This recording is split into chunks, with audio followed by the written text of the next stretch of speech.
ఆంధ్రప్రదేశ్ రాష్ట్ర వ్యాప్తంగా కూడా ప్రజలందరికీ సంక్రాంతి నుంచి శుభవార్త అని చెప్పేసి ముఖ్యమంత్రి చంద్రబాబు నాయుడు అయితే ప్రకటించారు.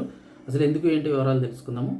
ముఖ్యంగా చూస్తే ఏ ప్రభుత్వ సంబంధిత పనులకైనా కూడా ఖచ్చితంగా పత్రాలు ఏమైనా కావాలంటే ఆఫీసులకి అయితే వెళ్లాల్సి వస్తూ ఉంటుంది.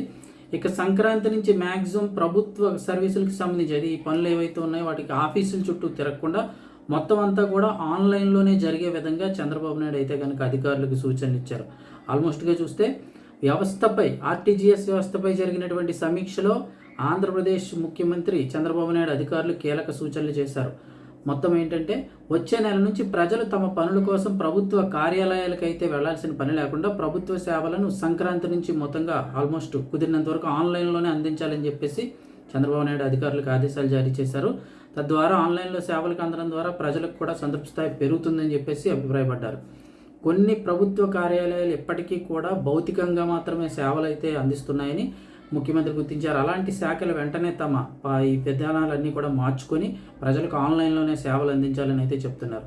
అలా అందించడంలో ప్రజలకు సమయం కూడా ఆదా అవుతుంది, పనులు సులభతరం అవుతాయి. ప్రజలకు కావాల్సిన ప్రభుత్వ సేవలన్నీ ప్రభుత్వ కార్యాలయాలకు తిరగనవసరం లేకుండానే ఇప్పటికే మనమిత్ర వాట్సాప్ గవర్నెన్స్ ద్వారా చాలా వరకు సర్వీసులు అందిస్తున్నాం.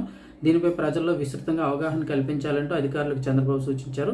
త్వరలోనే సంక్రాంతి తర్వాత నుంచి మిగిలిన సేవలన్నీ కూడా ఆన్లైన్ ద్వారా అందుబాటులోకి తీసుకొస్తామని అయితే చెప్తున్నారు. మీకు సంబంధించి ఆన్లైన్లో కంప్లీట్ అయిన తర్వాత పత్రాలు ఏవైతే ఉంటాయో కొరియర్ ద్వారా మీ ఇంటి వద్దకే వచ్చే విధంగా ఏర్పాట్లు అయితే చేయాలని అధికారులకు ఆదేశాలు అయితే జారీ చేశారు చంద్రబాబు నాయుడు. సంక్రాంతించిన అయితే విధానం అయితే మారుస్తామని చెప్తున్నారు. చూద్దాం మరి ఏం జరుగుతుంది అనేది. ఈ కొత్త విధానంపై మీ అభిప్రాయాన్ని కామెంట్ సెక్షన్లో తెలియజేయండి.